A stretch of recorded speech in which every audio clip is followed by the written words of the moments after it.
कौन से गुरु थे? आपके ही गुरु, हमारे भी गुरु, जगत गुरु होते हैं। ऐसा नहीं किसी घर के होते हो।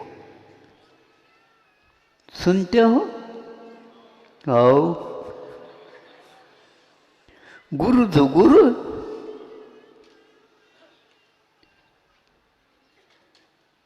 इसलिए शिष्य अपने भेद में ये कोई भेद नहीं रखता। हम दूसरे की बात नहीं कर सकते। भेद कोई रखता होगा, वो उसकी दृष्टि है। मान लीजिए उस प्रकार कह करके उस गुरु ने उसकी परीक्षा की हो, हमारे लिए यदि मान लो मना भी करते हैं तो हमने स्वीकारता दे दी। अरे गुरु ने कम से कम हमारे लिए कुछ संकेत और आदेश तो दे दिया, इसमें हमारा सब कुछ है कोई ऐसा माइक ला?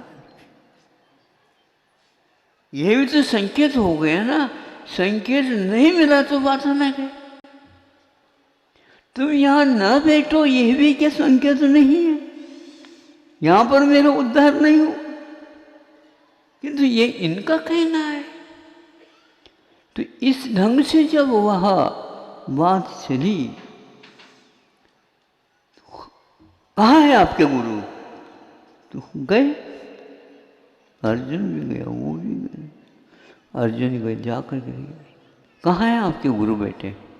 हाँ बैठे, यहीं पर गुरु है। ये तो मूर्ति है पाषाण की। इनसे सीखा आपने? हाँ बिल्कुल, इनसे सीखा। इन्होंने सिखा दिया? हाँ, उन्होंने उत्तर दिया, ऐसे छोड़ो, ऐसे छोड़ो, ऐसे छोड़ो। ये 3 बार कहने के उपरांत अपने आप ही ध्वनि आते थे, छोड़ दो, काम शुद्ध होता था।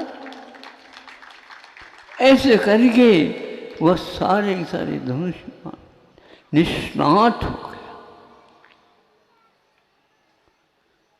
अर्जुन के सामने और कोई योद्धा नहीं था।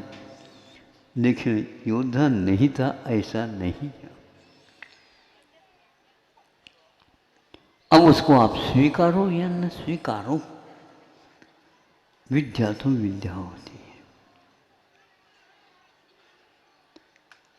अपवादी भी हुआ करता है, उत्सर्ग मार्ग भी हुआ करता है, एक सीमा मर्यादाएं भी हुआ करती हैं। और जो मर्यादा में रहना नहीं चाहता उसके लिए कोई मर्यादा नहीं होती। दीवान बनी है, बिल्कुल ठीक है।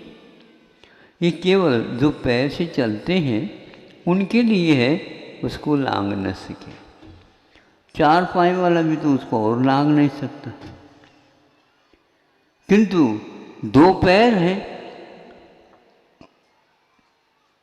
कुछ ऐसे भी पक्षी हैं जो 2 पैर हैं और 2 हाथ हैं। हाथ समझते हो? कबूतर है, कौवा है, पैर तो 2 ही है और हाथ ही नहीं। किसने कहा हाथ नहीं? यूं यूं जो करते हैं, क्या हाथ नहीं तो और क्या है मुझे बता? जो तैरता है वो हाथों से तो तैरता, बाहों में रखते, बाहों को पसार करके वह समुद्र को भी पार कर लेता। इसी प्रकार ये हाथ ही तो है, दोनों पंख के माध्यम से और 2 पैरों के माध्यम से काम होता है। जब ये ज्ञात हुआ, हमें ये बता दो, इस प्रकार यदि सूक्ष्म अध्ययन हुआ है, इसको बता दो। कैसे बता दे? शब्द भेदी वाण, शब्द को भेद कर देता है। क्या सुन रहे हैं? हवा को भेद कर दे नहीं, शब्द को भेद कर दे। और शब्द की शक्ल आज तक किसी ने नहीं देखा, किंतु उस विद्या में यह भी क्षमता थी कि शब्द को सुन करके और उस शब्द कहाँ से निकला उसको भी भेजने की क्षमता रहती थी। ये दिखाओ लिखेंगे तो उसने दिखा दिया शब्द कहाँ से आए। ये कुत्ता था और भौंक रहा था, बस ये आवाज़ आ रही उसको भेज दी, शब्द को भेज दिया। लेकिन कुत्ते को नहीं भेजना, शब्द को ही भेजना। अब कुत्ते को भेजेंगे क्यों, शब्द तो दिखे नहीं, तो मुख से निकलेगी ध्वनि, उसको तो भेज देंगे, उसका मुंह फट जाएगा। नहीं, शब्द वेदीवान का अर्थ होता शब्द को ही वह भेद दे और किसी को नहीं भेदे। ये भावात्मक आराधना कहलाती। जब उसने जितने बार भूखा उतनी बार उसको चुप बिठाने के लिए बाण छोड़ता गया, छोड़ता गया, छोड़ता गया। अब उसके मुख में जाकर के वो लगते रहे, इसको लहू लुहान नहीं किया, एक बूंद भी खून नहीं आया, किंतु उस मुख से शब्द न निकले तब तक वह छोड़ता गया। और एक समय आया मुंह बिल्कुल बाणों से भर गया। ये शब्द विधि बाण कहलाता है। हाँ 1800 भी कर दें, हम छोड़ दें, कहीं से भी आ जाए उसकी ओर वह कर सकता है, निशाना साध सकता है।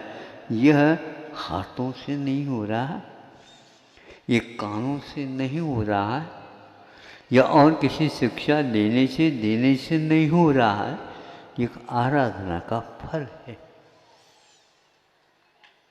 बाहरी आंखों से भगवान दिखते नहीं, और भीतरी आपकी खुले तभी खुले, बाहर के बंद हो जाए।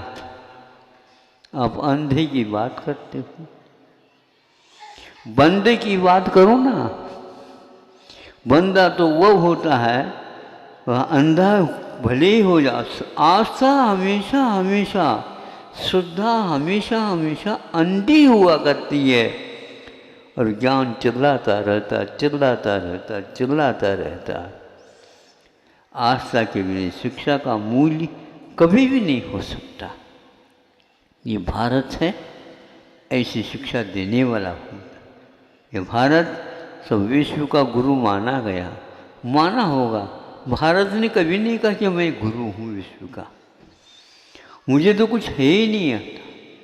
किंतु संस्कृति के बारे में जो आराधना की जाती है वो उतने ही कम है। हम अध्ययन के उपरांत भी भारतीय रहस्य किसी के सामने अभी नहीं आया। आता है यदि है तो उसी में डूब जाता है, क्योंकि वह उसी प्रकार के महक से युक्त है।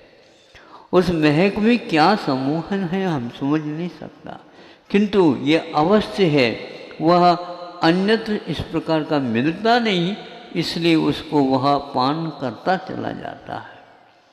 जब ये ज्ञात हो गया तब स्वयं गुरु भी विचलित हो गए। अब इसके हाथ में ये विद्या आ गई जो नहीं होनी चाहिए थी, हो गई। मतलब क्षत्रिय ही यह धनुष और बाण सीखे, दूसरे नहीं। ये बात व्यवस्था है, आप लोग उसको भूल जाते हैं। एक स्थान पर काव्य में लिखा गया वह ये है कि क्षत्रिय कभी भी न प्रहर्तुम अनावश्यी।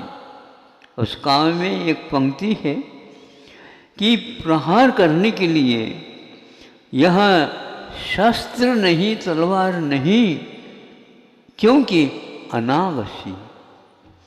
अनागति का अर्थ होता जो निरपराध होता है, पाप से दूर रहता है, उसके ऊपर कभी भी शस्त्र नहीं चलाया जाता है।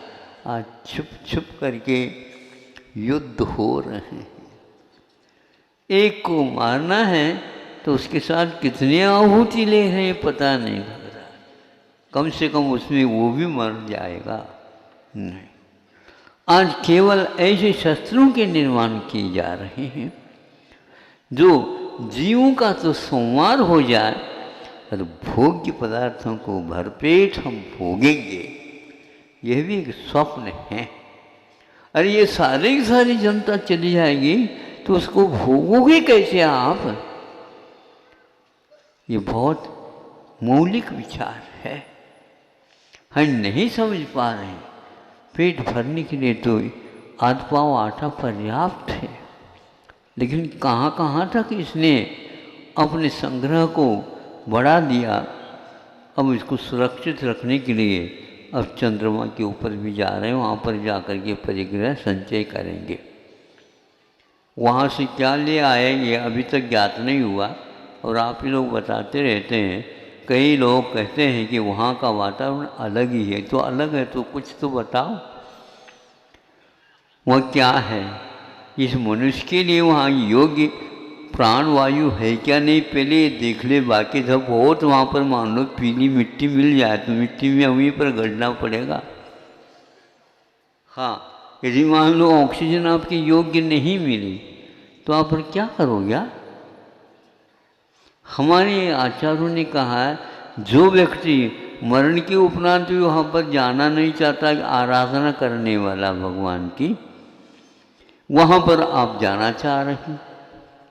ज्योतिष मंडल में भवनत्र में तो समय दृष्टि कभी जन्म नहीं लेगा, तो ये सारे समय दृष्टि जा करके वहाँ पर जन्म लेना चाह रहे हैं। सुनते हैं बर्रों हो गया, बुकिंग चालू है।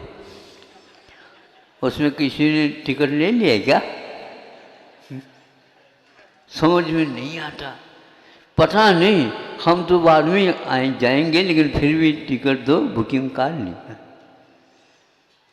ये क्या हो रहा है? एक महाप्रयोग हुआ था अभी 2-4 साल पूर्व में। उस महाप्रयोग में विश्व के शीर्ष माने जाने संपदा वाले देश उसको धन को एकत्रित करके 27 किलोमीटर तक ऐसे सुरंग मार्ग बनाया जिसके भीतर प्रयोग करना था। और वहाँ उस समय भगवान की जो रचना हुई आदि आदि उसके गॉड पार्टिकल, हाँ, जहाँ पर पार्टी नहीं तो पार्टिकल कहाँ जाएगा? क्या है ये? अब ये चला, बहुत ही चला। मुझे भी जिज्ञासा होती थी, महाप्रयोग है ये। सुबह हमने कहा था प्रयोग तो करना सीख लो, वहाँ पर महाप्रयोग हुआ, सारा हुआ। बाद में एक व्यक्ति ने ये भी कहा, या आर्टिकल मिली थी कि सब प्रयोग में जो कोई भी संकलित हुआ था, राशि का संग्रह हुआ था, वो सारा सुनते हैं शेयर बाजार में लगा दिया गया। शेयर मार्केट की बात नहीं कही।